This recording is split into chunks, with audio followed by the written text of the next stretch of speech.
Hello students, कैसे हैं आप लोग। आज हम एक नई कविता लेकर आ रहे हैं पढ़ने के लिए और उस कविता का नाम है बड़गीत। असल में ये बड़गीत है जो श्री श्री माधवदेव द्वारा रची गई थी। तो आइए पहले हम लोग श्री श्री माधवदेव जी के बारे में थोड़ा पढ़ लेते हैं। असमिया भक्ति साहित्य की श्रीवृद्धि में श्रीमंत शंकरदेव के योगदान के पश्चात ही श्री माधवदेव का स्थान है। वे शंकरदेव के प्रियतम शिष्य थे, माधव बांधव थे। उनका जन्म सन 1489 में असम के लखीमपुर जिले के नारायणपुर के निकट लेटेकुपुखुरी नामक गांव में हुआ था। उनके पिता गोविंदगिरी भूया तथा माता मनोरमा थी। माधवदेव नववैष्णव धर्म के अन्यतम प्रचारक थे। उन्होंने अपने गुरु शंकरदेव के भक्ति मार्ग का अनुकरण करते हुए बाड़ादी, गनककुची, सुंदरीदिया, भेला डांगा आदि स्थानों में जाकर धर्म का प्रचार किया। धर्म के प्रचार के साथ ही उन्होंने साहित्य संस्कृति का भी संवर्धन किया। उनका सर्वाधिक चर्चित ग्रंथ नामघोषा है। यह ग्रंथ उनके साहित्यिक जीवन का कीर्ति स्तंभ है। इसके अलावा उनकी निम्नलिखित रचनाएं भी है, जैसे आख्यानमूलक है राजसूय काव्य आदिकांड रामायण, तत्वमूलक जन्म रहस्य भक्ति रत्नावली नाम मालिका, नाटक अर्जुन भंजन या दधि मथन, झुमुरा चोरधरा आरूप पिंपरा गुस्वा, भूमि लेटुआ, भोजन विहार। अपने गुरु श्रीमंत शंकरदेव से मिलने से पहले माधवदेव शाक्तपंथी थे, परंतु सन 1522 में शंकरदेव से मिलने के बाद उन्होंने उन्हें अपना दीक्षा गुरु माना। उस समय उनकी आयु लगभग 32 वर्ष थी। शंकर माधव के मिलन को असमिया समाज में मणिकांचन संयोग कहा जाता है। असल में क्या हुआ था, सबसे पहले शंकरदेव जी ने वैष्णव धर्म का जब प्रवर्तन किया था, लेकिन उस समय जो असमिया समाज व्यवस्था है उसमें शाक्त जो संप्रदाय है, जहाँ बलि विधान को माना जाता है, उसको ज़्यादा सब लोग मानते थे। एक बार क्या हुआ, माधवदेव जी ने अपनी माता के उनको बुखार हुआ था उनके माता को, और उन्होंने भगवान के चरण में ये अर्पित की कि अगर उनकी माता ठीक हो जाएंगे तो एक बलि चढ़ाएंगे। लेकिन उसके बाद कहानी इस तरह से आगे बढ़ी कि उनके जो अपनी बहन की पति है वो श्री शंकरदेव जी के भक्त थे। तो उनके द्वारा बातचीत होने के बाद, उनके द्वारा शंकरदेव जी के बारे में जानने के बाद माधवदेव जी उनसे मिलना चाहते थे। माधवदेव को लगता था कि शाक्त जो धर्म है, जो बलि विधान है, जो सनातन धर्म है, वही श्रेष्ठ है। और शंकरदेव जी ये प्रतिष्ठा कर रहे थे कि नाम धर्म ही, भगवान का नाम लेने से ही वो श्रेष्ठ है, उसे हम लोग प्राप्त कर सकते हैं। उसके बाद दोनों के बीच बहुत सारे तर्क विधान शुरू हो गए और अंत में जाकर माधवदेव जी ने श्रीमंत शंकरदेव जी की दीक्षा ग्रहण कर ली। उन्होंने ये बात मान लिया, स्वीकार कर लिया कि श्री शंकरदेव जी ने जिस वैष्णव धर्म का, जिस नाम धर्म का प्रवर्तन किया है वही उचित मार्ग है। और दोनों के इस मिलन को मणिकांचन संयोग कहा जाता है। महापुरुष श्रीमंत शंकरदेव द्वारा प्रवर्तित नववैष्णव धर्म को सामान्य जन तक ले जाने के निमित्त माधवदेव ने उनकी रचनाओं को सहज सरल भाषा में व्याख्यायित करने में अद्भुत एवं असाधारण योगदान दिया। महापुरुष शंकरदेव की भांति माधवदेव भी उच्च कोटि के कवि, गायक, अभिनेता, दार्शनिक, अध्यात्म के महान पंडित थे। इनका निधन सन 1596 में लगभग 107 वर्ष की आयु में भेला सत्र कोच विहार में हुआ। श्री शंकरदेव जी के जब मतलब तिरोभाव हो गए थे, तब उसके बाद उनकी जो जगह है वो माधव देव जी को देकर गए थे, और माधव देव जी ने उसको बहुत ही अच्छी तरह से संभाला। और माधव देव जी ने क्या किया था, श्री शंकरदेव के जो प्रवर्तित नव वैष्णव धर्म है उसको प्रचार प्रसार करने में अपने पूरे जीवन व्यतीत कर दी। और माधव देव जी वो अविवाहित थे। असल में जब शंकरदेव जी से मिलने से पहले उसको विवाह करने के लिए जो प्रार्थी है वो उसे देख तो रहे थे, लेकिन शंकरदेव जी से मिलने के बाद माधव देव जी ने नाम धर्म को ग्रहण कर लिया, दीक्षा ले ली उसमें, और उसके बाद उन्होंने संपूर्ण जीवन अविवाहित रहने का फैसला किया। यहाँ हमें जो कविता मिल रही है, बड़गीत मिल रहे हैं, वो बड़गीत श्री माधव देव जी द्वारा विरचित है। असल में असमिया समाज में श्रीमंत शंकरदेव जी और श्री माधव देव जी के द्वारा विरचित जो कृष्ण भक्तिमूलक उपाख्यान है, उसको कृष्ण भक्तिमूलक जो कविता है, गीत है, उसको बड़गीत नाम से स्वीकार किया जाता है। और श्रीमंत शंकरदेव जी के साथ साथ माधव देव जी ने भी इसकी रचना की थी। दोनों की जो कविता है उसमें श्री कृष्ण ही जो श्री कृष्ण है उसको ही अपना आराध्य मानकर उनकी गुणगान करते हैं, उनके जीवन के अलग अलग पहलू को उभार कर लेकर आते हैं। यहाँ माधव देव द्वारा विरचित वात्सल्य प्रेम परक एक बड़गीत दिया गया है। इस बड़गीत में बालक श्री कृष्ण मैया यशोदा से कह रहे हैं, ओ मेरी माँ, आज मुझे बड़ी भूख लगी है। तुमने जो कुछ नवनीत खाने को दिया था मैंने उसे नहीं खाया। वो बड़ी रूखी थी। मैं सुबह से ही खेलता रहा, आज तो कुछ खाया ही नहीं। तुमने भी बुलाकर कुछ नहीं खिलाया, इसीलिए मुझे बहुत जोरों की भूख लगी है। बालक श्री कृष्ण ने अपने खाली पेट पर हाथ रखकर इस प्रकार माँ के पास जब शिकायत की, तब अपने बेटे का दुख देखकर माँ यशोदा की आंखों से आंसू बहने लगे।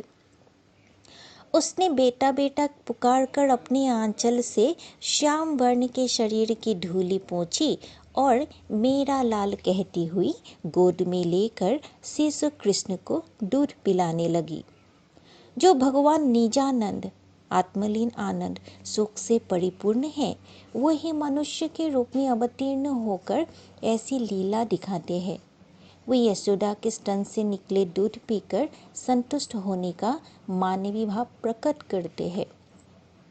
दीन माधव भगवान की इस लीला के रस का गुणगान करते हैं। तो मतलब इसमें श्री कृष्ण कि जो बालक श्री कृष्ण के जो अनुपम लीला है, जो रूठना मनाना है अपनी माँ के साथ, उसी को श्री श्री माधव देव जी ने इसमें प्रकाशित किया है। तो आइए अभी हम लोग बड़गीत शुरू करते हैं। इसमें आप लोग एक काम कीजिएगा, किताब निकाल कर इसमें जो पहले मैं अर्थ बता देती हूँ वो लिख लीजिएगा। जैसे ध्रुव, राग माहुर, ध्रुव, ध्रुव मतलब ध्रुव होते हैं। मेरो इसका मतलब है मेरी। माई माता, मेरो माई मतलब मेरी माता। यशोवा यशोदा। आजू मतलब आज। हमो हम। बड़ही भुखारी, बड़ही मतलब बड़ा ही, बहुत ज़्यादा ही। भुखारी मतलब भूखा। जो किछु लवनु, लवनु मतलब जो मतलब दही होते हैं, मक्खन होते हैं, उसको बोला गया है। हमाको मतलब हमको, देलह दिया है।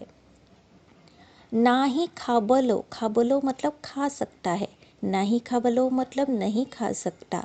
सो ही रुखाड़ी, सो ही मतलब बड़ी, बहुत ज़्यादा। रुखाड़ी मतलब रूखा सूखा, जिसमें स्वाद ना हो। हामू बिहानत, बिहानत मतलब सुबह। खेरी मतलब खेल। आजो किसुवे, आजो मतलब आज, किसुवे मतलब कुछ भी। ना ही खाबतरी, ना ही खाबतरी मतलब नहीं खाया। तुम ही हामा को मतलब हमको, ना ही डाकल माई मतलब नहीं बुलाया। डाक वो जो शब्द है, डाकल माई मतलब बुलाया ही नहीं। भूख ही मतलब भूख में। बड़ दुख पावतरी, बड़ मतलब असमीज में हम लोग बोलते हैं बहुत ज़्यादा, दुख पावतरी पाया है। खाली उदरी, खाली मतलब खाली उदर मतलब पेट। हरी हाथ निवसिए, निवसिए मतलब खाली पेट में अपना हाथ रखा है। इसमें आप लोगों को जो पिक्चर दिया है उसमें भी आप लोग देख सकते हैं कि छोटा बालक श्री कृष्ण अपने पेट पर हाथ रख कर रहे और देखत बोलत पानी, और पेट में हाथ रखकर वो माँ की तरफ देखकर बोल रहे हैं। आपुन मतलब अपना, तनय कहो, तनय मतलब पुत्र। देखिए माई, नयने आँख झुरावत पानी, झड़ने बहने लगता है।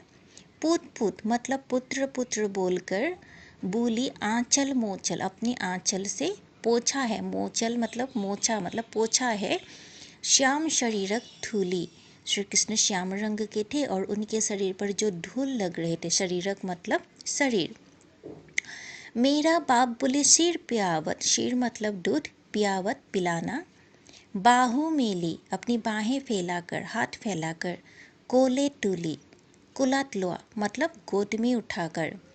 यो ही जो, निजानंद, निजानंद मतलब अपने आप में जो आनंद में मतलब लीन होते रहते हैं, आत्मलीन आनंद। सुख ही संपूर्ण, सुख में संपूर्ण रूप से अपने ही आप में सुख में।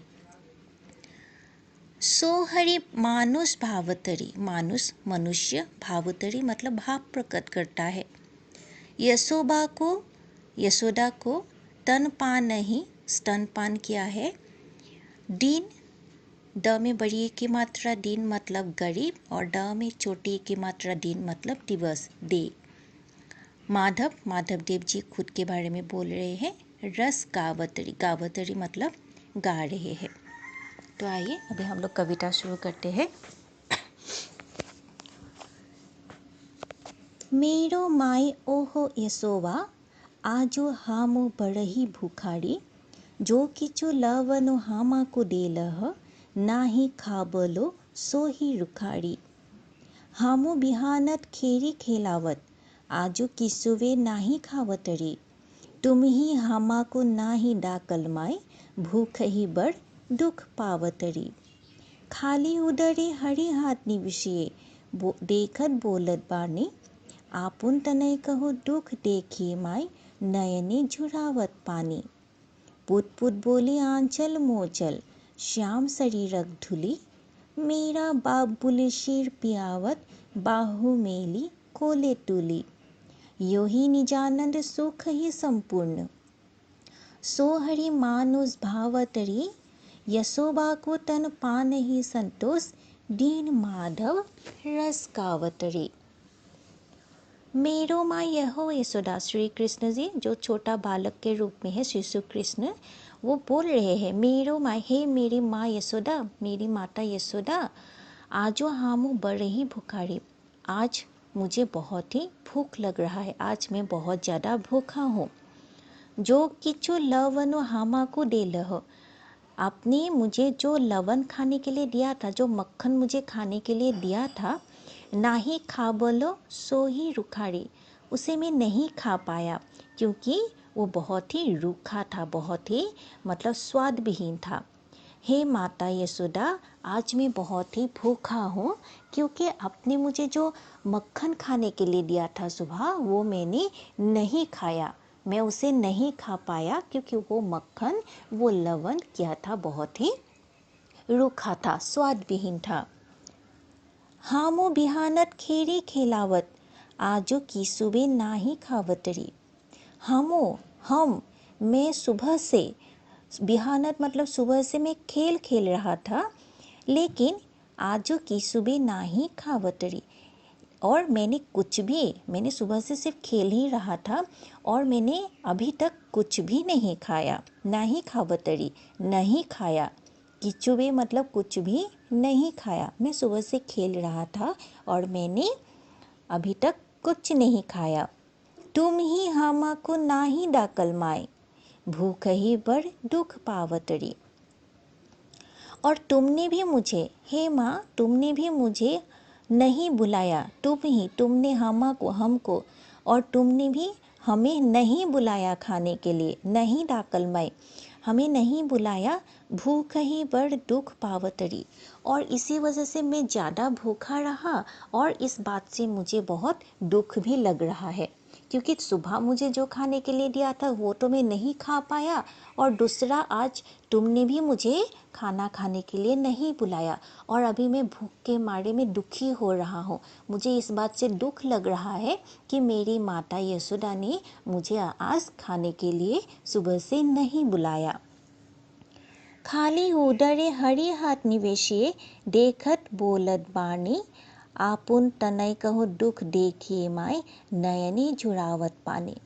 और शिशु श्री कृष्ण ये जब बातें बोल रहे थे माँ की तरफ देखकर, तब उन्होंने खाली पेट पर, खाली उदरे, खाली पेट पर अपना हाथ रखकर, खाली पेट पर अपना हाथ रखकर वो बातें बोल रहे थे कि देखो माँ, आज मेरा पेट पूरा खाली है, क्योंकि मैंने सुबह से कुछ नहीं खाया है, और आज तुमने भी मुझे खाने के लिए नहीं बुलाया है, जिस बात से मैं आज बहुत दुखी महसूस कर रहा हूँ। आपुन तनय कहूँ दुख देखिए माय, नयने झुरावत पानी। और अपनी संतान, अपने तनय, अपने पुत्र की इस दुख भरी बातों को सुनकर, दुख भरी दुर्दशा को देखकर, सुनकर, उनकी माँ, जो माँ है, माता यशोदा है, उनकी आंखों से पानी बहने लगे। उन माता यशोदा बहुत दुखी हो गए थे और दुख के मारे उनकी आंखों से आंसू बहने लगे थे, क्योंकि उनके जो छोटा सा बच्चा है, कृष्णा है, उन्होंने सुबह से कुछ भी नहीं खाया, और उन्होंने इस बात से दुख भी किया कि आज उनकी माँ ने ही उसको नहीं बुलाया। पुत पुत बोली आंचल मोचल, श्याम शरीरक धुली, मेरा बाप पुलिस शीर पियावत, बाहु मेली कोले तुली। और पुत्र की इस बात को सुनकर, इस अवस्था को देखकर, उन्होंने पुत पुत, बेटा बेटा बोलकर, पुत्र पुत्र बोलकर उनको क्या किया, वो शिशु कृष्ण के शरीर में, श्याम रंग के शरीर में जो धूल लग रहे थे, अपनी ही कपड़े की जो आंचल है, अपने ही आंचल से यशोदा ने उन पुत्र के शरीर पर लगे रहे जो धूल है उसको साफ किया। और मेरा बाप पुलिस सिर पियावत, बाहु मेली को लेटुली। और बाहें फैलाकर शिशु कृष्ण को अपनी गोद में लिया और उनको स्तनपान कराने लगे, उनको दूध पिलाने लगे। यही निजानंद सुख ही संपूर्ण, सो हरि मानुष भावतरी। और इसी दृश्य के बारे में बोलकर माधव देव जी बोल रहे हैं कि देखो, जो खुद उनके ही बीच में, उनके अंदर ही पूरे संसार के सुख विलीन होते हैं, निजानंद, आत्मलीन आनंद, जो जिनके पास ही वो सुखों का समुद्र है, जो जिसके चरण पर जाने से सुख मिलते हैं, आज वही क्या कर रहे हैं, मानव का अवतार लेकर, जो मानवीय साधारण सुख दुख अनुभूति है उसको अपने पास लेकर ऐसा दिखा रहे कि देखो, मैं बहुत पहले दुखी था, लेकिन अभी मैं माता के गोद में आने से, माता के दूध पीने से अभी मैं बहुत खुश हो रहा हूँ। यशोदा को तन पा नहीं संतुष्ट, यशोदा ने उसको गोद में लेकर जब दूध पिलाया तो उन्होंने ऐसा दिखाया कि वो अभी बहुत खुश है, अभी बहुत संपूर्ण रूप से आनंदित महसूस कर रहे हैं। दीन माधव रस का अवतरी। और श्री कृष्ण की ये जो मानवीय लीला है, उनकी जो ये अवतार है, उनकी जो ये कर्तव्य है, उसको देखकर जो दीन माधव, गरीब माधव, गरीब मतलब एक्चुअली जो भक्त होते हैं, अपने आप को हमेशा दीन ही बोलते हैं भगवान के सामने, तो वो माधव जी क्या कर रहे हैं, उसी लीला का गुणगान कर रहे हैं। माधव देव जी श्री कृष्ण की इस मानवीय लीला को देखकर उसी श्री कृष्ण का गुणगान कर रहे हैं। इसमें एक शिशु कृष्ण की, एक छोटे से बच्चे की जो इच्छा है उसको दिखा रहे हैं। श्री कृष्ण ने मानव रूप धारण किया, लेकिन माता के सामने वो अभी भी एक शिशु कृष्ण ही है, छोटा सा बालक ही है। और छोटा सा जो छोटे बच्चे होते हैं, जब भी उसको कोई मतलब मान अभिमान होता है, दुख होता है, सुख होता है, तो हमेशा सबसे पहले अपने माता के पास ही जाते हैं, उनके सामने ही अपना जो मतलब दुख है, सुख है, जो भी उनके जो फीलिंग्स होते हैं, जो अनुभव होते हैं, उसको प्रकट करते हैं। और पहले वो दुखी था, लेकिन माँ के गोद में आ जाने के बाद वो बहुत खुश होने लगा। और अपने बच्चे को खुश होते हुए देखकर माता यशोदा भी बहुत ही खुश होने लगा। और इस संपूर्ण दृश्य को प्रकाशित करके, संपूर्ण दृश्य को देखकर, श्री कृष्ण की जो मानवीय लीला है उसको देखकर उनके भक्त माधव देव जी उन्हीं का ही गुणगान करने लग गए हैं। ठीक है, आप लोग एक बार पढ़ लीजिएगा, अच्छी तरह से सुन लीजिएगा, अच्छी तरह समझ में आ जाएंगे आप लोगों को। और इसके नेक्स्ट ऑडियो में इसके जो प्रश्न है उसकी हम लोग आलोचना करेंगे। धन्यवाद।